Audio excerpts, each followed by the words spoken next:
Good day. I am pre-recording this video as a way of catching up with everything that I have missed so far in this research class. And I'd like to begin this graduate research class with a single principle. And this is the principle of no read, no write. Let me begin with a story. A graduate student, and we'll call her Maya, sits in the library at very early in the morning, staring at the blank screen.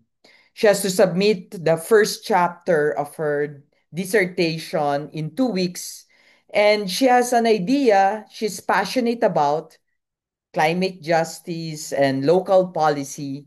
But when she tries to write, she freezes. The words won't come out. The sentence feel hollow. What's the problem? She hasn't read enough. She has passion, yes, but passion without grounding can't produce rigorous scholarship. Maya has skipped the step of immersing herself in the literature. This is not the task of your teachers. This is the task of the student. That means, as graduate students, it is your task to read and exhaust everything about the course. That's the heart of our lecture today. No read, no write. It sounds harsh, but it's not a punishment. It's a truth. If you don't read deeply, if you don't read widely, your writing will never stand on firm ground. But once you commit to reading, your writing begins to live, to breathe, to join a centuries long conversation. Reading as foundation. Think of your research as building a house. Writing is the visible structure, the walls, the roof, the design. That's writing. Reading? Reading is the foundation underground. You don't see it, but if it's weak, the house collapses. Without reading, your writing risks being redundant, repeating what's already been said. It risks being irrelevant, missing the central debates, the important conversations, or it risks being misguided, asking questions that scholars resolved long ago. Imagine proposing an innovative study about whether water boils at 100 degrees Celsius at sea level. Without reading, you'd reinvent the wheel. Reading tells you what's already been discovered, and it pushes you to the edge, right where new knowledge can grow. That's how important reading is. Reading is entering the conversation. Let's shift metaphors. Research is not just construction, it is conversation. Every paper, every thesis, every article is a voice at the table. You, as a graduate researcher, want to sit down and speak.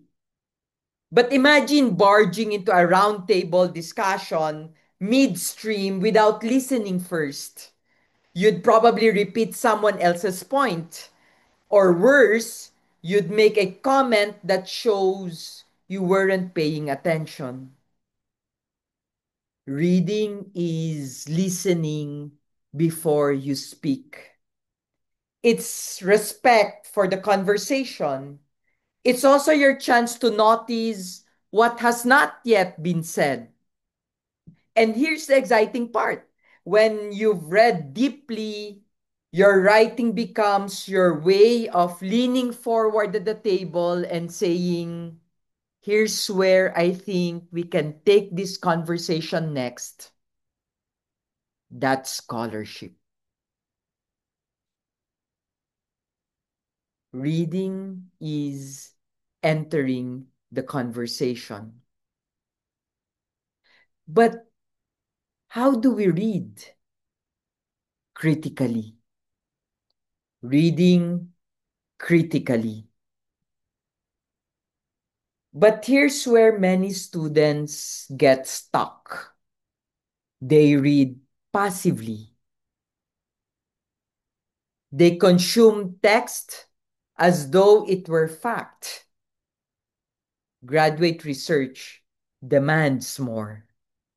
You must read critically. That means interrogating what you've read. It means not just accepting what has been said. It's asking yourself, what's the argument? What is this author leading me to? What's the assumptions that lie beneath it? What evidence supports the claim? And most importantly, what's missing? The gaps. This is where your own research begins. For example, suppose you're reading an article on AI tutors for education and it shows impressive results in math classrooms. Great! But did the authors account for differences in rural versus urban schools? Did they test long term learning retention? If not, that's a gap. That's where you enter the story. Read critically. Don't simply accept it as true because a scholar said it's true. In philosophy, we say something doesn't become true because a philosopher said it. Because just as you can find a philosopher that would say there is a God, you will equally find a philosopher who would say there is no God. Read critically. And from reading, we can start writing. So, how do you get from reading to writing? Think of it as a cycle. Read, reflect, write. Read, reflect, write. And the cycle continues. Reflection is the bridge. It's the notes you jot in the margins, the questions you raise in your research journal, the themes you start connecting across texts.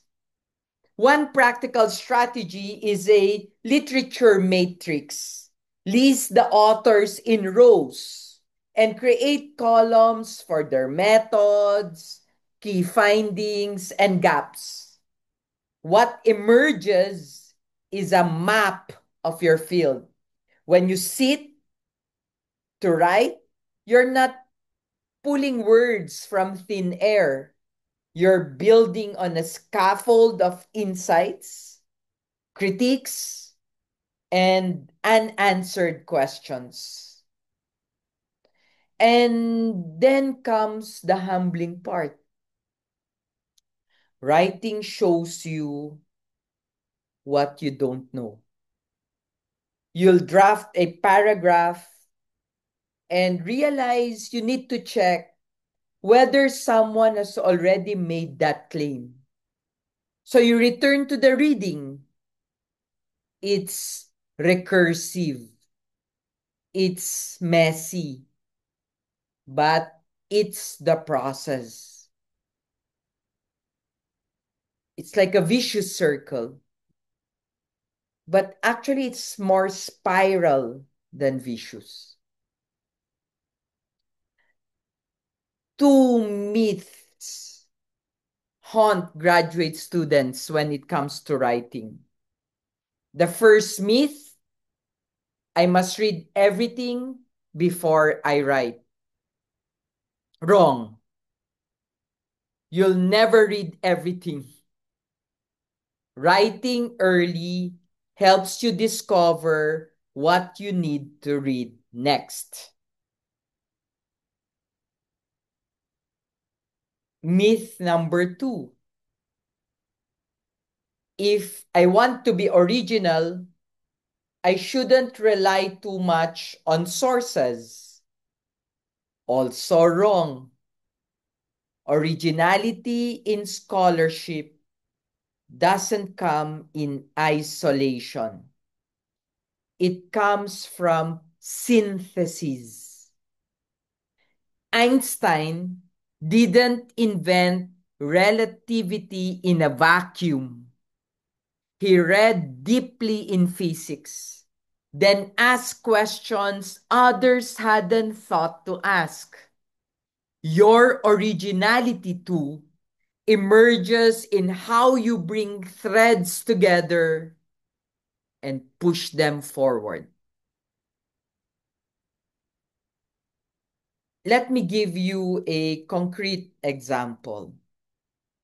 A student, Carlos, wanted to research AI in education. At first, he said, I'll study how AI bots can tutor students. Sounds exciting, right? But once he started reading, he realized dozens of studies already covered that ground. So he read more deeply. He discovered that while AI had been studied in math and science classrooms, very little attention was paid to language acquisition, specifically bilingual students learning in two languages. That's where he positioned his dissertation, not by pulling an idea from thin air, but by reading enough to find a gap, and his originality was born from careful reading. So let's return to Maya, the student staring at her blank screen. What should she have done differently? She should have read. She should have read. Not just widely, but critically. She should have let reading guide her, feed her, inspire her. Reading is not just a detour. It's not just a detour from writing. It's the fuel. Writing is not separate from reading. It's the response. So I leave you with this. No read, no write. But also, no write, no read, no further read. They are partners, each feeding each other. And as you listen to these very short lecture today, and you'll receive one every day until next week, until I catch up with what I have missed, I challenge you. Pick one article in your field. Don't just read it for content. Read it as if you're eavesdropping on a conversation. Put it in the submission link that I will put. Ask yourself, how would I respond? What could I add? Because once you read in that way, your writing will stop being just an assignment, just a task in the graduate school. It will become a conversation. A conversation. Thank you very much for listening to this pre-recorded lecture. There is the activity will be provided eventually in the end. And please read it and try to understand what is being said. Thank you very much for your attention and have a good day, everyone.